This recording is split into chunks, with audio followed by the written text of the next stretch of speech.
Two millennial pastors just trying to make a way. Today's episode, we're going to be talking about a quite popular subject, kind of niche, and we actually interviewed a few people, actually a plethora of people, on some of the subjects we want to cover in this podcast. And this was top 3 by far. Which is not surprising. Which is, yeah, and it's the topic of anxiety and depression. And especially that's plaguing our culture in this social media realm. And so today we have a really cool, awesome guest. His name is Dr. Danny Holland, and he's a licensed professional counselor and one of the owners of the Psychotherapy Center in Norfolk, Virginia, in the greatest city of all the world. Debatable. And is also a faculty member in the Psychology and Counseling Department of Regent University in Virginia Beach. And one of your focuses is, there's a plethora of them, but one of them is anxiety disorders. Yeah, I love working with people with anxiety disorders. I know it's kind of, it's one of those things people really struggle with. I hear a lot of the stories. I love it because there are really, really good tools. I mean, there are things you can do that make a significant difference. I mean, I see probably 50% in anxiety reduction in 2-3 weeks. Wow. Yeah, so. And anxiety and depression is something that really plagues our culture. In fact, obviously me and Josh are pastors, and we sit down with people on a weekly basis. And I maybe once a week, maybe even twice, is people dealing with issues of anxiety. And the biggest lie is that not everyone struggles with it. Everybody struggles with fear, anxiety, depression.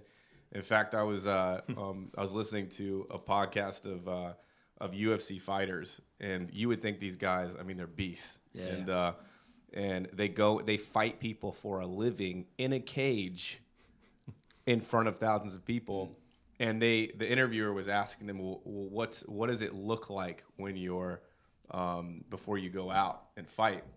And my picture of that was like they're probably beating on a locker somewhere or grunting, and they actually they were super open and honest. And I think it was about 10 of them all said. I know Donald Cowboy Cerrone was one of them. Kamaru Usman, who is the champion right now. They all said that they go and they either throw up or have to use the bathroom 100 times before they go out. Sounds like my Sunday morning. Yeah, sounds like a Sunday morning to preach. Yeah. And it just was really revealing to me, like this is something that we all deal with, even the toughest guys in the world. And so I guess my first question. Hold on, before you ask that first question, Jared, because I think one of the things that, like, even the fact that we're talking about it, because even especially pastors, when they talk about it, I think that is something that helps not set people free, but there's a freedom where it's like, oh yeah, everybody is dealing with this normalizes it definitely in one way or another. I'm curious, Jared, what are some things that make you anxious? Well, I am a millennial, so I found out that I am a 6 on the Enneagram scale, and which means I'm a loyalist. And the cardinal sin, as Ian Cron says, of the 6 is anxiety and fear. And the reason for that is because you're a 7, right? You're like the dreamer, like, I have no idea. Everything's amazing. You know exactly who you are. Okay. He's a 9er. He's a 7, and I can't remember what it is. It's like the enthusiast or something. I think we're 10, but and he's a dime. But anyway, I'm a 6, and the cardinal sin is anxiety and fear. And the reason why is because people like me, when we hear a dream, we go straight to the process of things.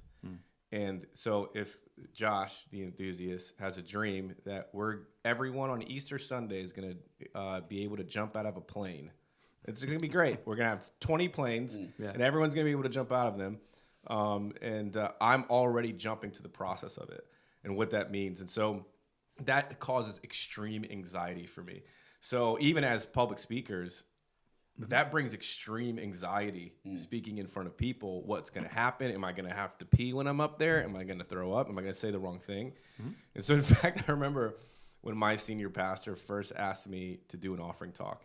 And he's, the classic baby boomer leader. There's no preparation. When was this? How old were you? I was 19. 19 years old. Nice. And it's right. So we had offering right after worship. So it's the last song of the last verse. He comes over to the second row, and I'm, obviously dating his daughter at the time, my beautiful wife, Alyssa. And I'm sitting there, I'm just worshiping. Like there's joy and happiness in my soul. And he comes over and he says, "Hey, mate, I want you to do offering." And then, I didn't even have time to respond. He walked right back to the front. And so the first thing I thought was I need to do everything I can to get out of this situation. So I ran to the bathroom. I was like panicking, walking back and forth, trying to think of an offering talk, but also trying to think of how to get out of this. Yeah. And finally, I just looked in the mirror and was like, if I'm called to do this, if I want to pastor, I gotta be able to talk in front of people. Yeah. So I was like, all right, let's do this. I think I have an offering talk, and went up and I think I did an okay job. But it was that initial it was like fight or flight. I need to do everything I can to get out of this situation. Yeah. And for some people, that feeling plagues them, and it actually controls their life and the things that God's really called them to do. And so let's talk about that. I mean, is there any stories from you, Josh, of severe anxiety? Do you get anxious before you speak? Every time. That can be good.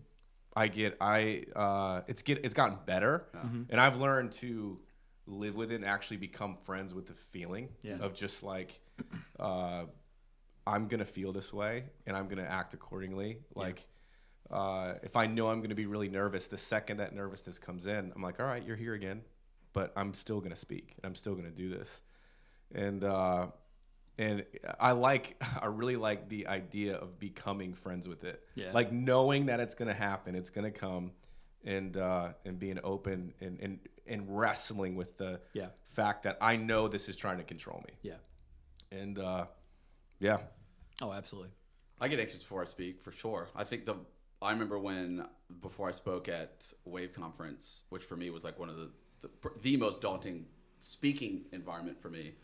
And I remember I was, like that sick feeling in your stomach. Yeah. But also when I'm in that mode, I remember being in the green room and just not even really being able to talk to people. Yeah. If that makes sense. I think the most anxious I've ever been was when you talked about your wife. Someone talking about my wife. Brooke was giving birth with Liv, and I'll spare the details. But because she wasn't. Yeah, what was that like? Yeah. Well, first of all, what's a play-by-play? Hold on. First of all, everybody told me it's impossible not to see. Yeah. I'm here to tell you it is possible. Oh, wow. Yeah. I stood at the top of the bed. That was bad advice. No, it's possible. I absolutely. stood at the top of the bed, and I, held Brooke's hand, and I closed my right eye because the crown of my nose blocked the rest of the bed. Because there are things that you cannot unsee in that room. Yeah. Yeah, but the doctors and the nurses, got to the point where they were making fun of me, but I was so, because Brooke was in so much pain, and I think I was so anxious because I couldn't do anything. Yeah. There's nothing I could do. But who was in more pain, though? That's the question. Me, for sure. Yeah. And I remember, just pleading, please take the epidural. Please, for the love of God. And the nurses finally did, and it was as soon as she did and the pain was gone, it was instant relief. Yeah. So I think for me, some of the things in my life, if I feel like I can't control it, and then there's danger or risk maybe, then I tend to get the fear of control. Yeah. Anxious. Or the lack of. That causes me severe anxiety. The lack of control. Well, I won't. Traveling with your family is definitely anxious full. Yeah. And because you never know what's going to happen. That's true. But I love riding jet skis, but I'll never ride passenger on a jet ski. That's true. You never see an unhappy person on a jet ski. Maybe that's the cure to all pain. That was awesome. Thank you. This was a short podcast. Who needs? That's the answer. Who needs a doctorate when you could just you buy a jet ski? It's way cheaper. Way cheaper. Well, sorry. Maybe we'll just edit this out. But a funny story: when I was anxious, and you were probably more anxious than I was, but it was a story of experience of us together. And I don't know, Danny, if you heard the story, but we were flying. We were in South Africa, and we were flying. Oh my gosh. To the top of South Africa. Yes. And to make a long story short, I was in the front seat, and my dad, Pastor Steve, and you were brother in loves. Jared was in the back with Pastor Steve, And then the pilot was this guy in his 70s. Could barely understand his English. Yeah, also was maybe barely alive. Flying the plane by himself. And this is like there's only room for 2 in the front, 2 in the back. This is an old plane. This is a little plane. And I have my head on the window. I'm asleep. This is a true story. I am asleep, and I wake up. My head's on the door window. I wake up to my face outside of the plane. Yeah. So the door had opened. And made this ungodly noise of just pure terror. Yeah. So I wake up and obviously freaking out. So I get back in, and the pilot's laughing. Yeah. And he's like, "Oh, that happens sometimes. Just pull the door shut." One hand on the steering wheel. Yeah. So I grabbed the door. Other hand laughing, trying to close the door. Good It was night. petrifying. Yeah. I've never seen, like, Pastor Steve's, probably one of the toughest guys I know, and I've never seen terror on his face like that before, and that's what made me full of anxiety and fear, because I thought if he's scared, we're all gonna die. Yeah. Well, my head was out the window. So What a way to go. anyway, let's get started.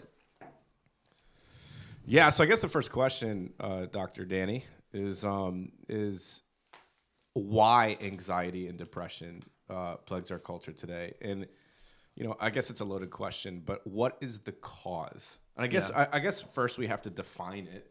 There are many people who believe they are depressed and maybe they're just sad. But maybe go into that. Well, anxiety is a big deal right now. It's very prevalent in our society. It's really important to understand that anxiety is not a defect. There's nothing wrong with people who have anxiety. Now, sometimes people get way overwhelmed with anxiety and paralyzed, and that can be some problematic things and get stuck in the anxiety. But it's a normal part of the brain. It's something we're built in with, hardwired with. There's nothing wrong with having anxious feelings. It's a design that's in a lot of animals. Animals have anxiety. A lot happens to the body. It's like our private TSA agent. Like constantly scanning your environment, your world, looking for threats.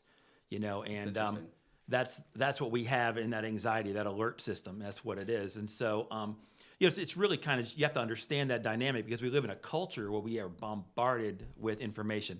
So boomers, a lot of parents and stuff that maybe didn't experience a lot of anxiety, and they're like, just suck it up, that kind of thing. But it's one of them things where it's so overwhelming because of all you have. I mean, you could just flip through social media, and you could just be filled with images of this, whether it's political or whether it's something in society or whether it's somebody in a relationship and you're not happy in a relationship. No matter what it is, we're bombarded with images and information. And the problem is we all have like this bottle. We have a capacity. We have so much we can take emotionally. And once we hit the top of that, we go over the top, and we get overwhelmed. So we can fill up that capacity with a bunch of little things that we're just kind of generally nervous about life and the future of our country or whatever we're worried about. Right. And that could be enough to get us in that place where when things start happening, we start really getting concerned. So like I said, it is not one of those things that's like a negative breakdown or something like that. It is and in fact, humans, we're drawn to the negative.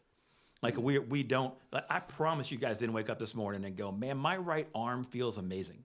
We don't do that. Like we don't wake up, we're drawn to that pain, that ache. You don't get an evaluation at work and go, 4, how come I got a 4 for that? You don't look at all the 5s. You look at that 1 that's the exception to the norm. So we are drawn to the negative because it violates the norm, which is good. Most things went really well today. Right. Like when I look in the mirror in the morning, the first thing I look at is my receding hairline. Yeah, but there's so many other things, Josh, you can look at, and just realize this is good. Total package, not bad. But I mean, you can fixate on that negative. That's exactly what it is. Where you start to see those things. And I know, but doctor, it's receding bad. Okay. Yeah, I know that. And it's it is something we would call though like a dysfunctional automatic thought. So you have a thought immediately about that receding hairline when you see it, and you're like it's not the hairline that bothers you. It's what the meaning is you attach to it. You attach a story to that of like, I'm getting old, I'm gonna go bald, I'm gonna this. That's what you stick to. When you attach a story to it and it says something, you got to watch out for that because a lot of times that's just what we fear instead of what's actually happening. Do you think our generation is more anxious than previous generations? Or do you think we're just more aware of what anxiety is? Both. I think there is more of an awareness and openness and verbiage given to these feelings. At the same point, I think there is in this culture there is a lot more anxiety because of the nature, information constantly coming. Yeah, we have immediate access to our threats, our fears. You can log into your bank account and see the balance if you're freaking out about it in 2-3 seconds instead of waiting for that statement to come or calling the number and trying. I mean, everything's right there.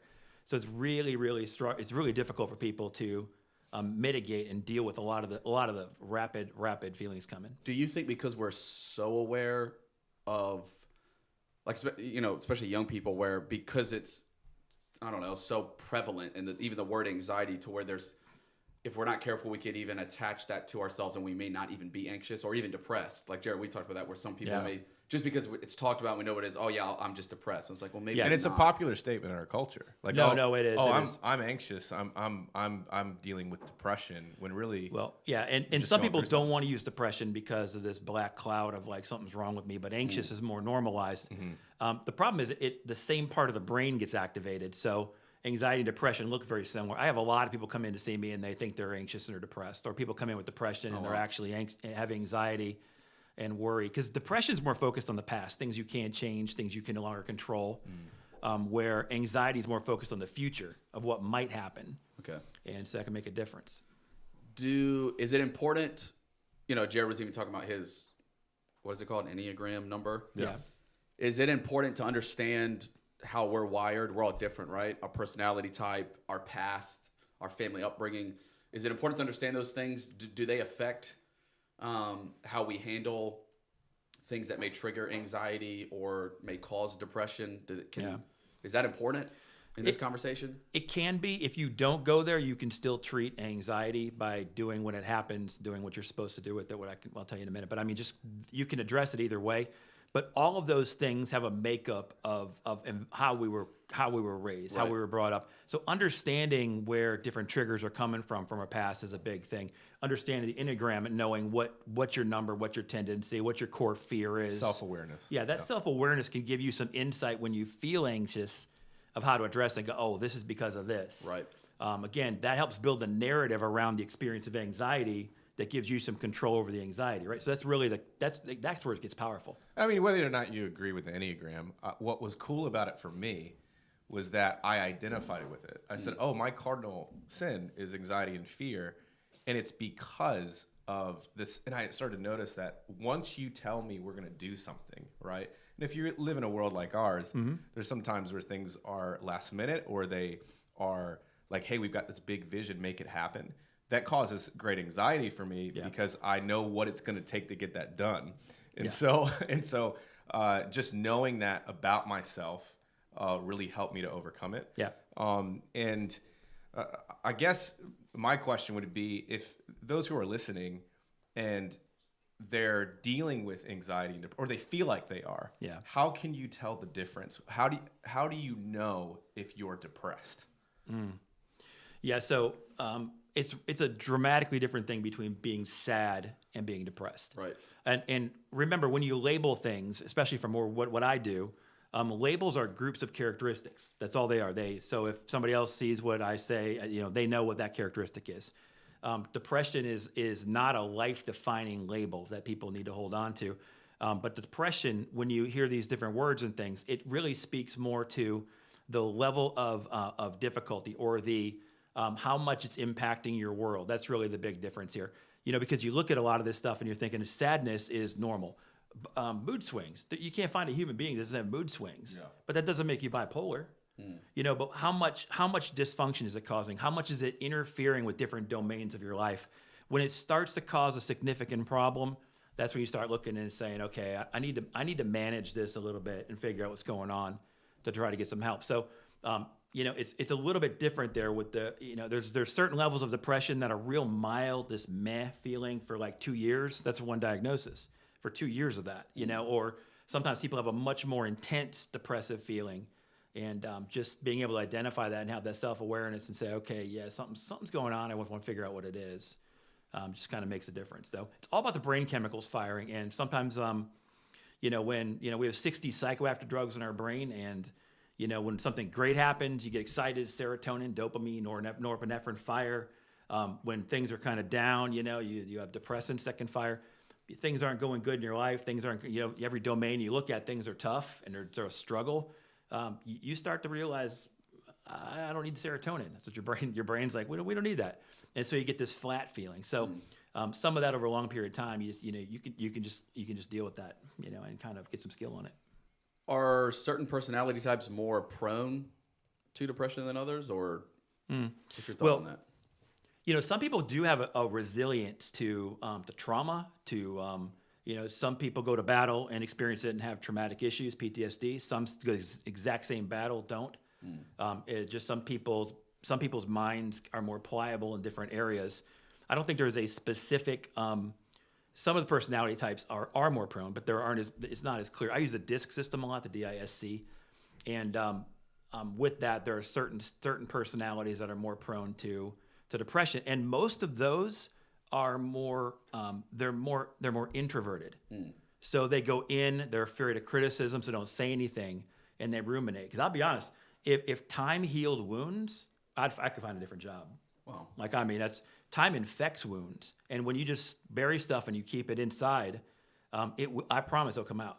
So off of that, is it one of the questions that we've been asked, and I think is an important question, is it possible to beat depression alone? Yeah, it's a good question.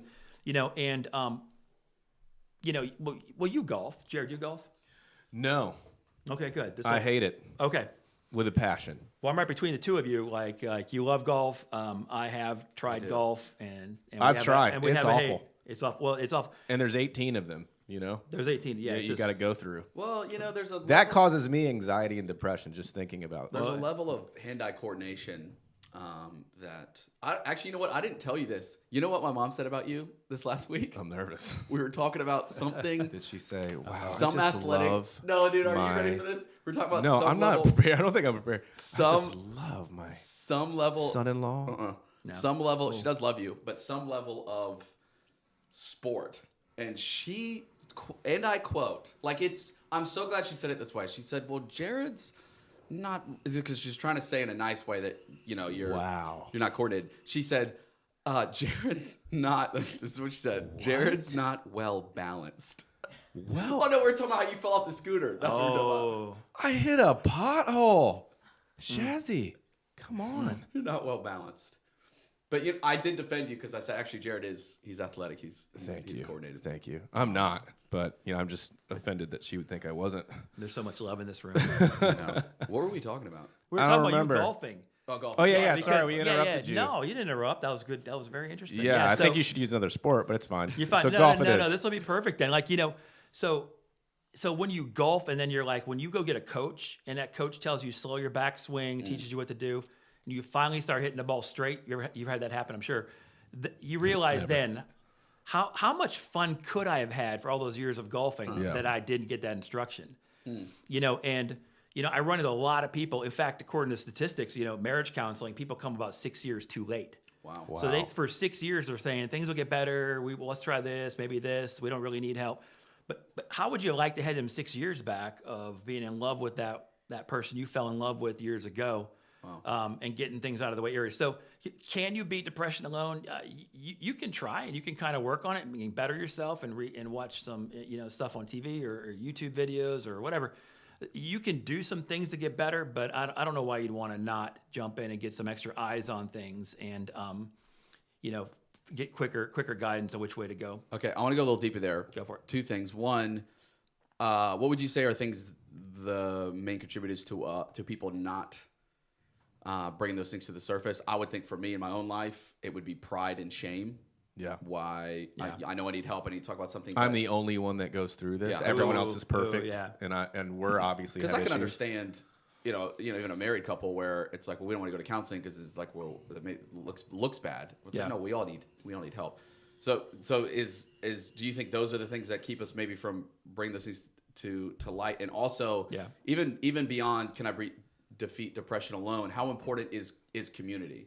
Not even just, I think church community, yes, but community in general. How important is community in doing life and walking through with depression?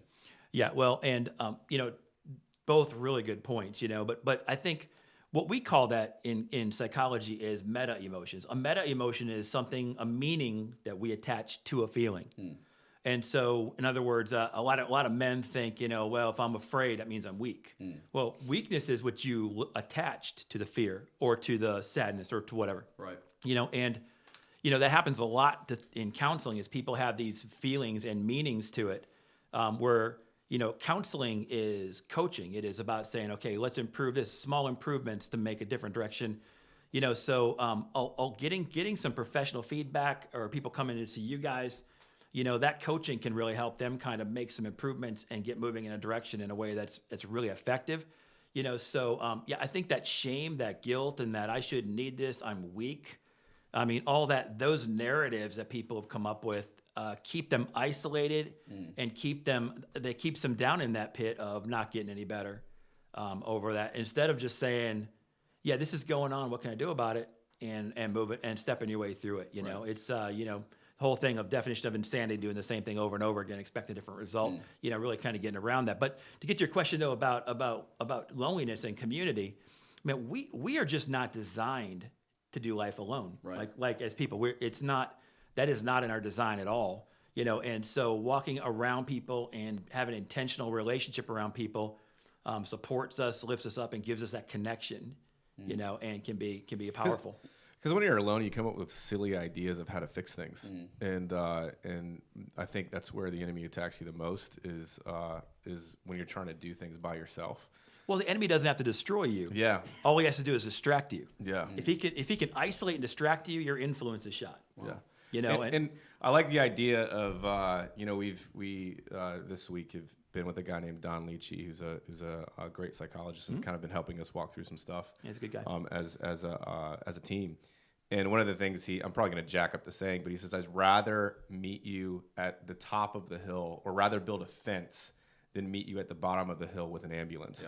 Yeah. And putting in preventative measures, and actually Alyssa and I.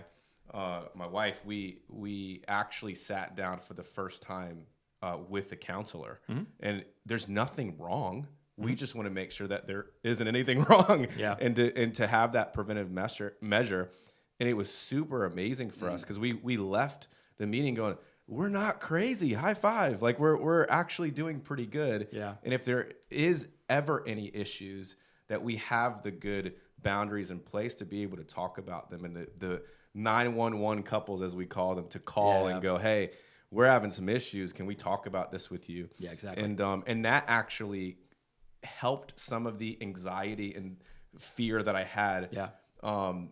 That could have possibly been something that was a wedge between us.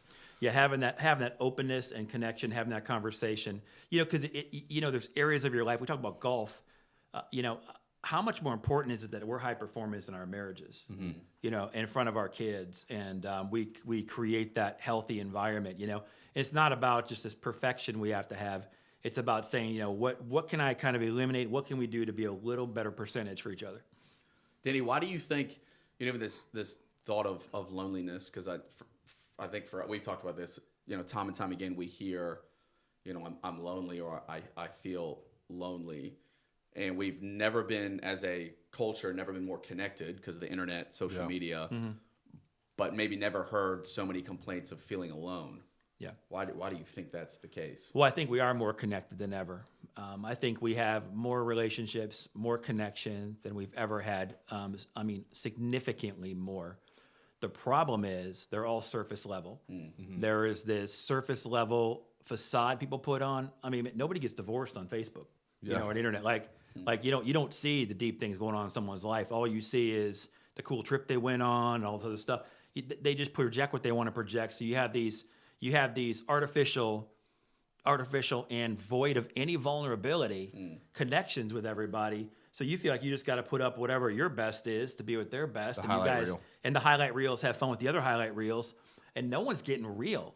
No one's stepping in there and saying, let's take this deep, man, and let's be there for each other. Let's commit and let's see what we can do.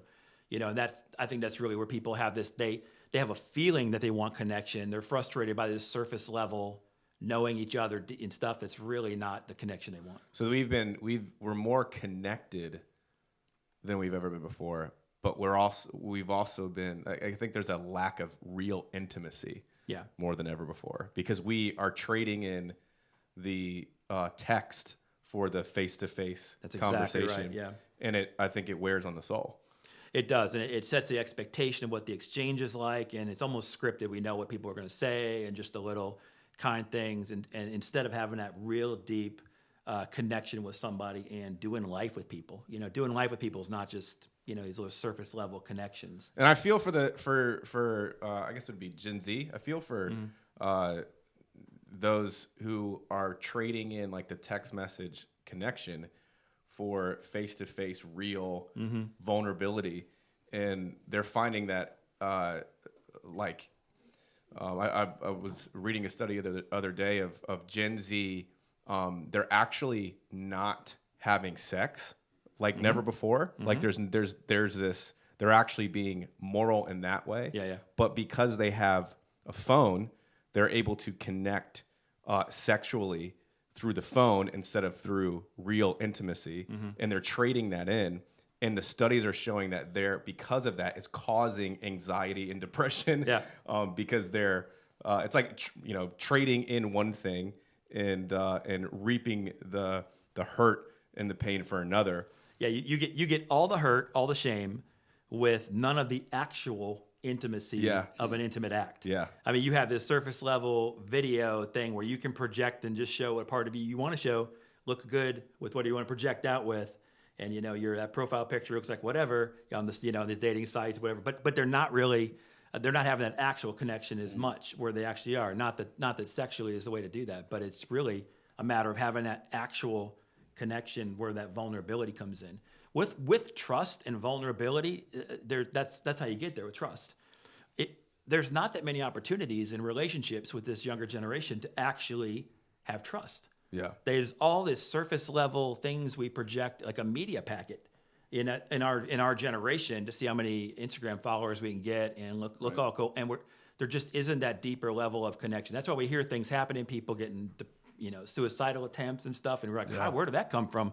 That's because there wasn't any connection there for that level of opening up. Yeah, and I think even for any pastors watching,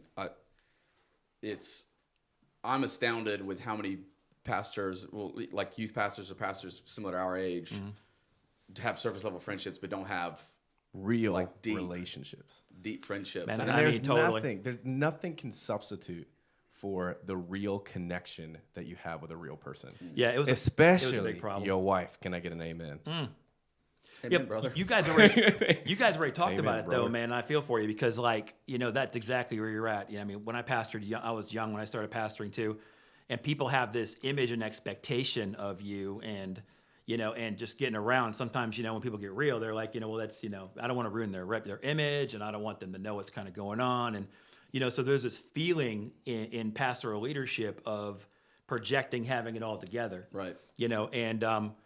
That can be extremely isolating, because then you have to be very selective at who you let inside and see that reality, that they're not just going to go, oh, they're fake, man, because they're like that, and have this narrative too. So there's a level of risk that's even higher for you guys since you're leading people, or perceived risk, for you guys, and that's a real thing. Well, I know one of the main reasons I'm 29, right? I've only been full-time ministry for 6 years, 7 years, but I know I wouldn't be here if I didn't have real friends that I was. Yeah.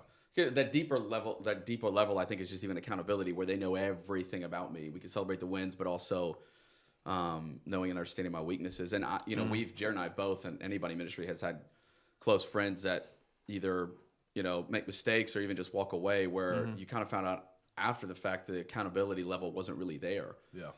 And I remember having conversations with some of my really close friends in ministry where I'm like, just a reminder, like, if you see anything in me, like, you have full permission. Yeah. Call me out. Yeah. Tell me I'm being an idiot. Yeah. Before I end up walking away from what God's called us or me to do. But, Yeah, there's that vulnerability. That's something you both have done. I've watched both of you guys over the years, and just you guys are both very, very vulnerable in where you present, even on platform, and that vulnerability is where people connect. People don't connect to the really nice quippy statements or the really cool message series names. Those are things that can draw people in at a level. But when they get here, they get this connection and they feel a part of your journey, a part of your life. And that is their thing. Because, we teach people what we know, but we impart who we are by relationship. Yeah. And it is your connection, the way you guys do it, that is that deeper connection.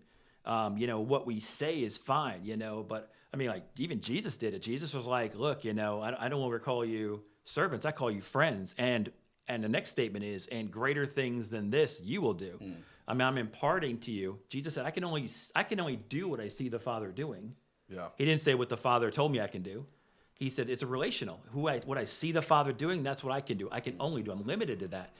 So I mean, that vulnerability you guys have is just what makes a generation like this connect and go, yeah, this is real. That's real. I mean, by the grace of God, we've been able to follow a leader who is also very real. That's and evident. it's just Created that culture. And created a culture of being authentic and going, hey, we got issues. None of us have it all together. Oh, you got issues too? Yeah. Great. And that's it takes away the pressure from having to be perfect instead of righteous. Yeah, and, exactly. I guess kind of switching gears, there is definitely a difference between anxiety and depression and mental illness. Yeah. And we face that in our congregations and the people that we lead that have genuine chemical imbalances. Yep. And I wanted to kind of go into the difference between depression and mental illness. And, being depressed and being bipolar are two different things. Yeah. So is there something wrong? And there's been this weird ideology in the church where, I'll tell There's this a story. stigma. There's a stigma of people taking medicine. Yeah. And I'll tell the story. We had an amazing young girl on our campus who was doing great, just rising to the occasion. Everything that was asked of her, she did amazing. And she started to go to this Bible study at another church. And I'm her pastor, not her dad, so she can do what she wants. Yeah. But in that Bible study, they were praying for each other, and someone, a pastor or a leader, said, "Hey, you have revealed to us that you take medicine for bipolar. We really believe that God can heal you of that, and you should stop taking your medicine. Let's pray now." And they actually instructed her to stop taking her medicine. Now, do I believe God can heal? Absolutely. Sure. But No there's doubt, a no reason doubt. why he put doctors on, inspired doctors to create medicine. Oh, yeah. And of course that can be abused, but she ended up stopped taking her medicine. And so Alyssa and I really noticed a drastic change in her mood swings and the way that she interacted with people. And so we just pulled her aside and said, "Hey, what's going on? We just noticed just a little bit difference in your behavior." And she said, "Well, I stopped taking my medicine." And we said, "Why?" And she said, "Well, the pastor at another church told me to." And she ended up getting fired from her job. Really sad story. Man. And I wanted to, do you have any thoughts on that as a Christian, a believer, a man of God, but also in the medical field? Maybe speak to that for a second. Yeah, so I would ask somebody who would give that advice, would you say that to a diabetic? You tell somebody on dialysis for their kidneys, hey, just stop going to dialysis and trust God, because in 10 days you'll know whether they trusted God. Wow. That's how long you can live. Cancer patients, people, I don't think, I think that's kind of the dynamic here of like, where's that kind of coming from? Encouraging different things to happen, encouraging treatment. The Bible has a lot to say about it. I mean, believe it or not. And so I'm not really sure where it even comes from. Obviously, we want to live by faith. Faith intersects with medicine. Fine, like you just said, Jared. I mean, it's God created what's in the earth. It's all, and there's a lot here that can help people walk with their journeys. Luke 10:30 through 37. We see a story here. Jesus talking about the Good Samaritan. And here's this man beat up on the side of the road, and this man stops, gives him medicine for his day, what he gives him the treatment for, and wraps him up, bandages him, takes him, got some rest. And then Jesus says to him, Jesus praises him for his merciful actions, and then sets him up as an example of how we should live. he used medicine. You know, he didn't just go by and give him a word of faith. Absolutely, God can heal. There's no question about that. Oh, yeah. You know, but it's a matter of saying, okay, look, do what you can do. I had a mentor back in the day when I was in ministry, and he said, look, I said, I don't want to miss God with my life. How do I walk this line? And he said, you work like it's all up to you, and you pray like it's all up to God, and somewhere in the middle it happens. You know, and there's this intersection of what we can do and what God does. You know, like Proverbs 3:27 says, "Don't withhold anything good from whom it's due," when you have the power to do so. You know, and you know, even the Greek version of the Old Testament, the Septuagint, there is a Hebrew scripture there in Proverbs 18:9. It says, "He who does not use his endeavors to heal himself is brother to him who commits suicide." Oh, wow. So he who does not use his endeavors to heal himself, if we don't do what we can do to make ourselves better, Right. that scripture says it's like being like a brother to suicide. So, I mean, medicine and faith can work together and intersect together. We can do what we can do. We can use the resources God put on the earth to use, and the medicine and the wisdom. All knowledge and wisdom comes from God. These a lot of what we're learning can come from that, and to walk away from that treatment that can bring that level of comfort while walking this journey is just not something I would think would be useful. Do you think it comes back to that stigma too, to where, like, just with mental illness, it's like, well, you know, have faith to be healed because there's obviously something wrong with you, so you shouldn't have to take medication. Do you think it even comes back to that stigma to where spiritually we can get that a little twisted, where, like, you think about that pastor that told that girl to stop taking that medication, and she had faith, and then you say, well, would he say that to a diabetic? Probably not, or maybe, but it's interesting you said that, Josh, because like my one of the only words in my office you can't say that's a cuss word is should. Should, could, and would. Those words are not allowed in therapy rooms. And, you know, the way I was taught was you don't want to should on yourself. You know, and so, and the reason should. Yeah, and the reason for that is because should implies perfection. And there's nobody walking perfectly. There's absolutely nobody who's having that experience. We're talking about moods and mood swing. Jesus cried twice in the Bible. Once when he looked over Jerusalem and realized he wouldn't accomplish his work, and it wouldn't happen the way he would have preferred it to happen while he was on earth. And he cried again when the woman he really loved didn't believe him.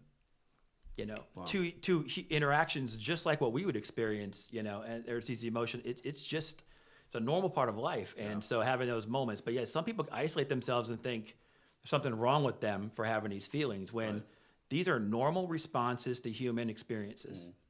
So can you, just to make it clear, and we're not here trying to get people on medication, I think. You know, we would all prefer to not have to use medication for whatever it may be. But I think it is important, especially in the church world, for you to even answer the question from your professional background: is medicine bad? Yes or no? No. Because I think about my own health journey. I battle with migraines, and that where it's like, man, I have faith to be healed, and I believe I'm going to be healed. But I'm really thankful for the migraine pill, that when I get a migraine, I take it, and it takes away the migraine. You know, it's the old adage of the guy who's in a flood and he's on the roof of his house, and a boat comes by and says, "Get in here." And he said, "No, I'm waiting on God." And then the helicopter comes, says, "Come on up." He said, "No, God's going to rescue me. He's going to save me." Dies, goes to heaven, says, "What happened, God? You're going to save me." And he said, "I sent a boat and a helicopter." You know, that kind of an adage of like saying, "What do what we can do. What we can do to make things better. Let's do it. And what we can't control, what we can't do, let's trust God to work His power and do, because He's more than able." So a little deeper with mental illness, you know, because I think most of us have somebody close in our world, a friend, a family member, and I think it can be more sensitive with a close friend, or even especially a family member. How do we help from on our end as a family member or as a friend, and what are healthy boundaries? I found people struggle to put boundaries in place when it's a family member, because you know you so love that person, and because as a family member you don't want to put a boundary that probably needs to be put there, if that makes sense.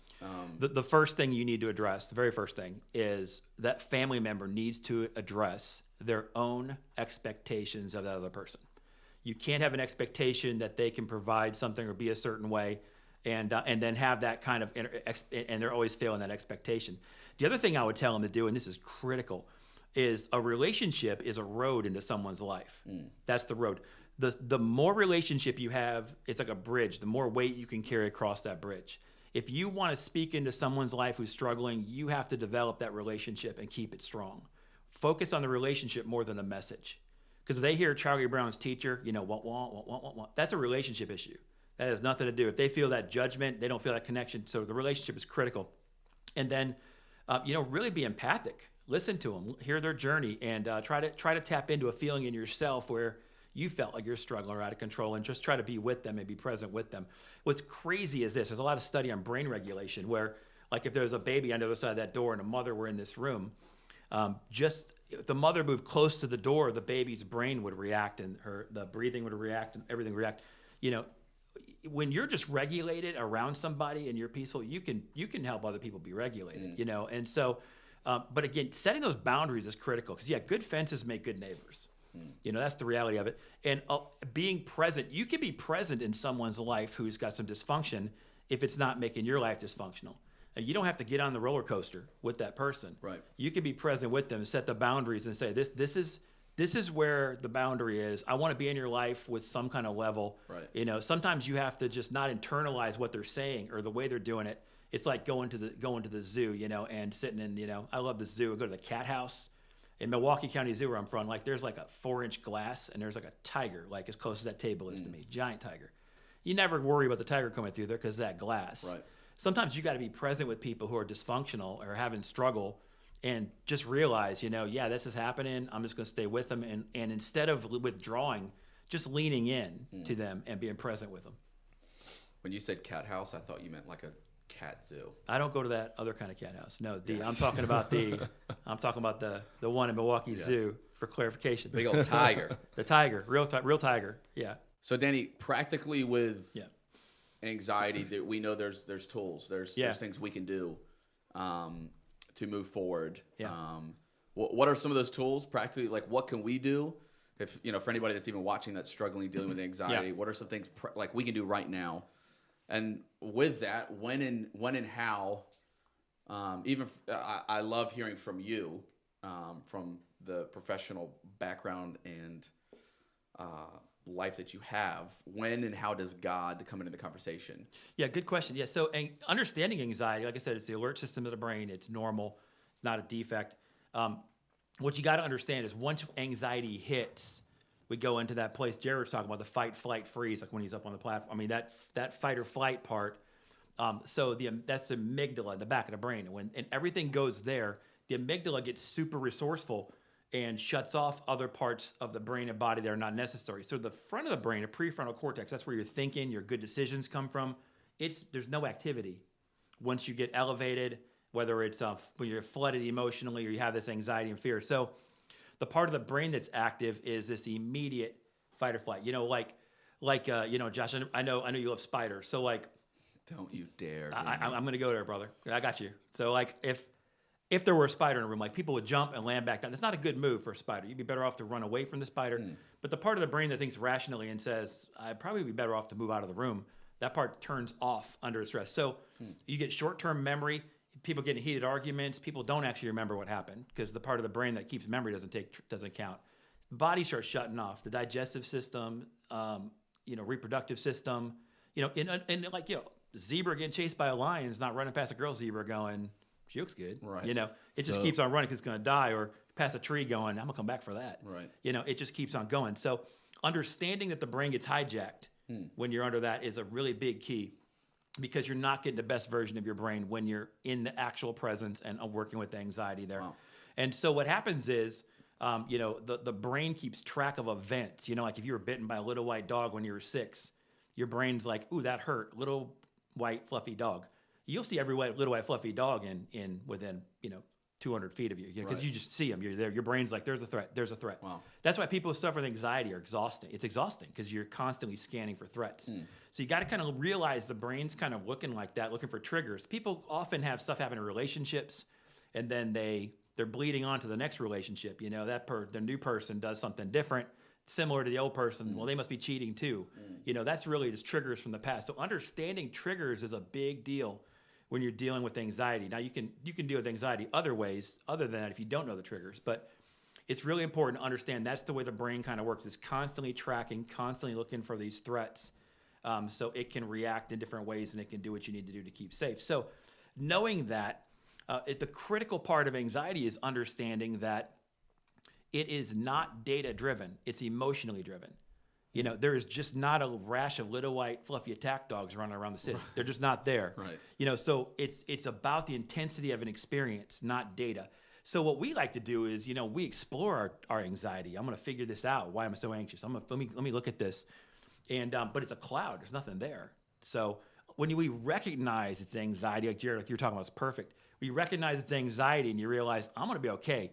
You can work past that anxiety by linking to actual facts and data of what's around you. So when you identify triggers, you know, this is me, this is not my partner. And you can kind of isolate that a little bit. And then you can start really getting past and link into the data, because that's what's really important in that as well, too. Would you say, that sounds like renewing the mind to me. Is that essentially what you're saying? Oh, absolutely. Absolutely. You know, it is, you know, when God comes into the picture with anxiety, it's a game changer as well, too. I think the big deception in that, or the big struggle, is that a lot of the promises in the Bible, you know, they're not based on God giving a life of ease, you know, or on less struggle. Struggle's a part of life, and it's a critical part. And God loves us too much to leave us alone, right, and not bring us there. You know, that's why I like Isaiah 45:3. You know, it gets into it a lot. You know, of the treasures that are hidden in darkness, the secret treasures.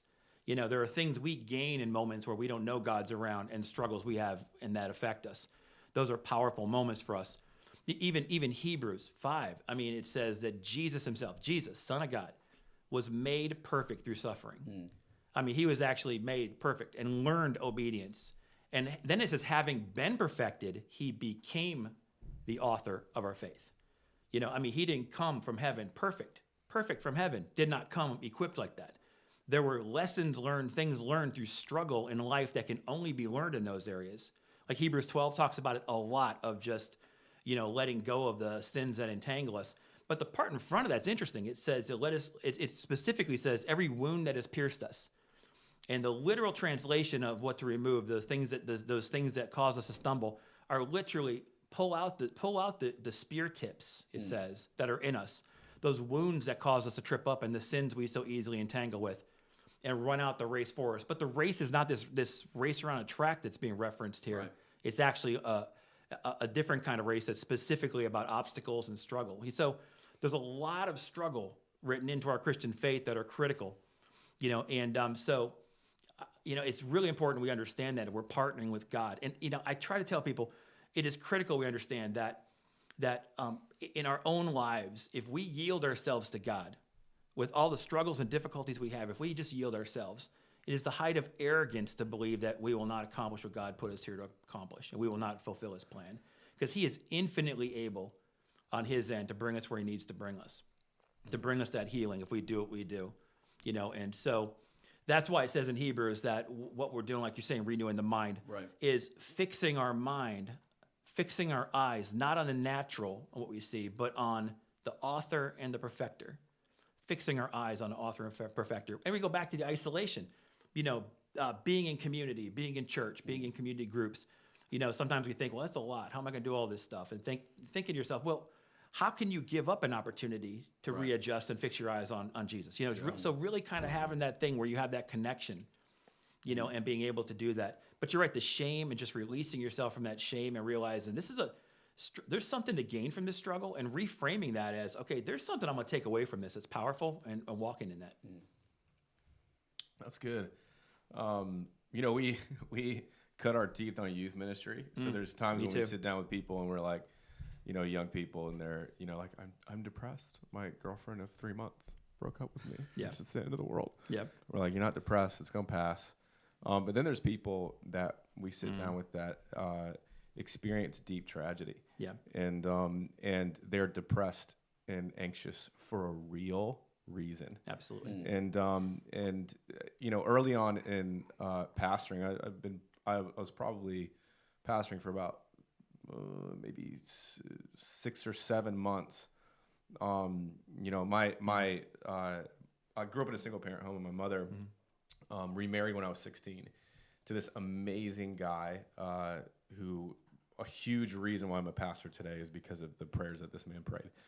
And I call him father. I call him dad. Yeah. And he had congestive heart failure, eventually had to get an LVAD, had diabetes, and eventually, long story short, was put on the heart transplant list at Johns Hopkins. Now, in my first year of pastoring, our church was heavily invested. Yeah. And I mean, he had 6 months before Steve announced Alyssa and I as pastors, he had a heart attack, and he came to Norfolk because I kind of, spilled the beans with him, like, hey, we're gonna be pastor of this campus, and he came to check it out. He had a heart attack in the front row. Weren't you emceeing? Oh, man. Were you on stage? No, I wasn't on stage, but I was about to be. Wow. And he took out 3 rows because he's a big guy. And by the grace of God, an ambulance just happened to be coming by. So when we called 911, he was able to get to the hospital quickly and ended up saving his life. But so he's on the heart transplant list. Yeah. And so every message I preached was about this guy. Yeah. And how much I love him and how much we're believing for his healing. And he got on the list. Just to get on the list was huge. And so month after month after month went by, and he eventually got too sick to get on the list. And so we really were believing, okay, this is a setback, but we're still believing God. Yeah. Yeah. And so the doctors came to him and said, hey, we can do this one surgery, and there's a good chance you're not going to make it out of it. And so he prayed with my mom and said, all right, well, let's give it a go. I don't have much of a choice. And so he did the surgery, came out okay. And then he started to decline rapidly. And so, Alyssa and I took a trip up there, and there's just a lot of crazy things that happened in between that. Yeah. But he got too sick. And so eventually I went down there, and they said, well, he's actually not going to make it. And so by the grace of God, I was able to say goodbye to him before he passed away. Wow.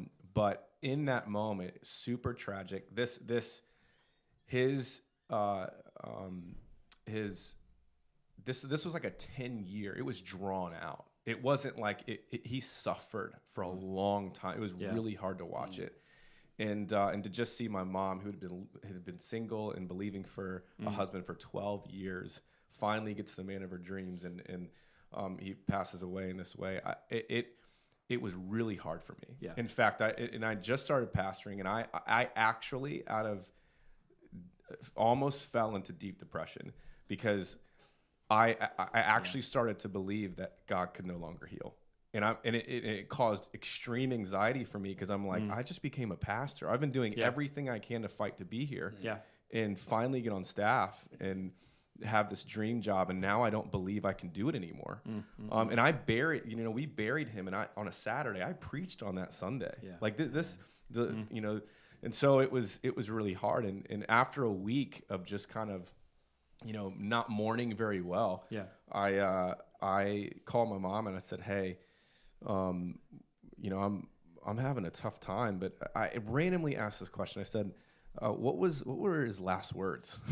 Just kind of a random question. She said, well, actually, he said, we've been praying about this last surgery, and they said there's a 75% chance he's not going to make it out of it. But he said, it's a win-win situation for me. And I said, what do you mean? What do you mean? He goes, well, if I come out of this surgery and I get healthy and I get back on the list, I get to spend more time with you and the kids. But he said, if I don't, I get to go to heaven. Yeah. It's a win-win situation for me. And the second she Man. said that, all the faith flooded back into my life and just said, awesome. he just cashed in on one of those promises. Yeah. And it really helped. It all the anxiety kind of dissipated, and Man, God that's was awesome. like, I got you. And I was so thankful that God allowed me to have that conversation with my mom. And the reason why I'm here, because I honestly was about to quit.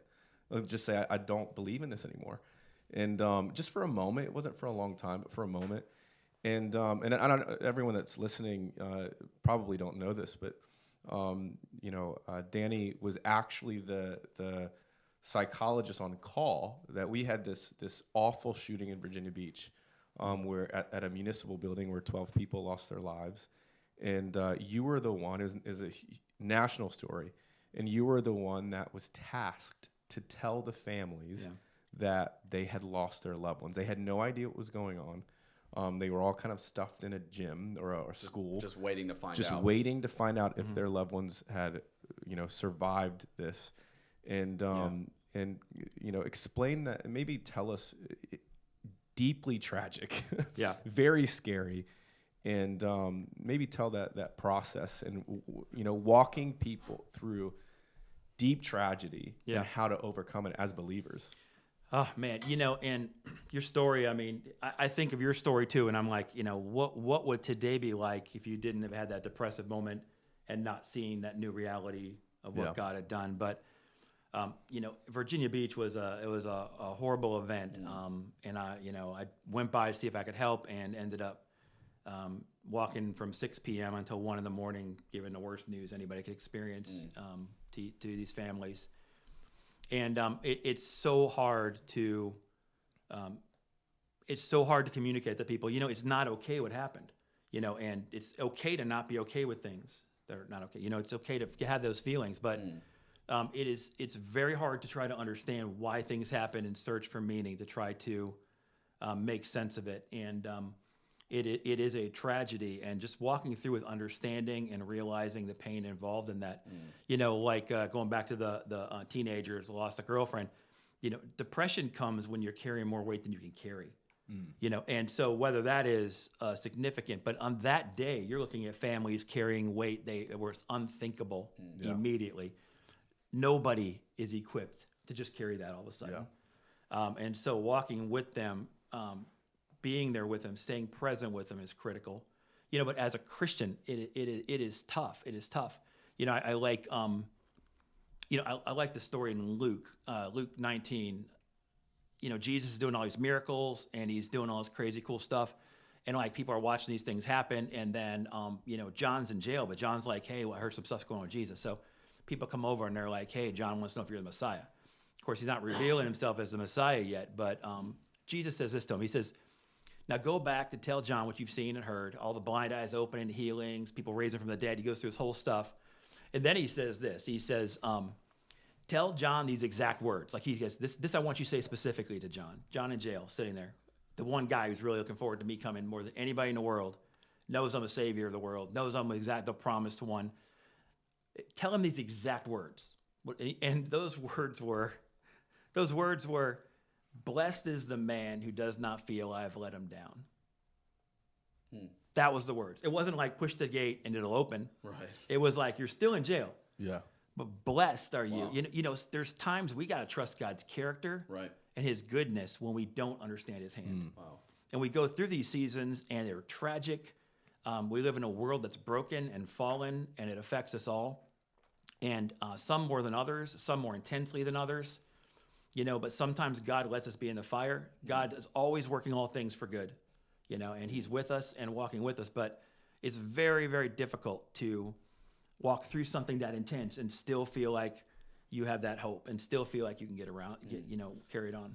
I think that's key too, because I think a lot of the times it's, when we really struggle with some of those things is because the situation kind of collides with our idea of God's goodness. But even our conversation today, like not everything's going to be awesome, and trusting in God works. He works good from and in through all things. Yeah. Like we heard that story yesterday of a guy was talking about he was 13, his 15-year-old brother died in a drowning accident. And now his perspective looking back and the good that God's brought out of it, he reiterated there's nothing good about it, but God brought good from it. Yeah. Before we finish, I don't know if there's anything else you wanted to ask Jared, but No. I think it's important to talk about for anybody watching, and they just feel like, and maybe they've even listened to what we said. It's like, man, I've heard this before, I've tried that before, I've prayed before, and they're just in such a deep, dark pit and thinking to themselves, there's a good chance there's people going to watch this and they're battling thoughts of suicide, and getting to the conclusion of, maybe the only way out is to end my life, or is there hope? Is there hope that I'll ever get out of this depression? Is there hope that this cloud will ever lift? Is there? I think it'd be cool to hear from you. Is there a light at the end of the tunnel? What would you say to somebody in that deep, dark place. Yeah, and that's a powerful thing. And just to give hope to somebody, this season they're in will not define them. This is not a defining moment. It hurts. It's painful. It's real, but it's not a defining moment. It is something that God will draw from and can infinitely work good from. His ability to do that is enough. You come 0.5%, he'll come 99.5%. But to really get around and realize, listen, I'm feeling overwhelmed. I'm feeling like I can't make it. Suicide, just this permanent solution to a problem, is temporary. There are things that are tough, things that are difficult, and things do get better. These are seasons. There's things we go through. No one's immune. Everybody goes through very difficult things, some way more than others. The course I've perfected, my perfecter made for me is not the same course somebody else has. I would have loved it was different than it was in some areas. But it is what it is, and we are where we are, and we are part of something way bigger in a story. God is going to work good in our lives if we can just yield ourselves to him. And there's always, always hope that things will get better. Amen. Well, thank you for being with us, Danny. Oh, thank you. And this is obviously an important conversation. I think there's, even us talking, I'm like, man, you could just go on and on and on. And we'd love to hear, if you're watching, we'd love to hear your thoughts, your questions, your comments, anything you like, you didn't like, you disagreed with. We'd love to hear from you. No!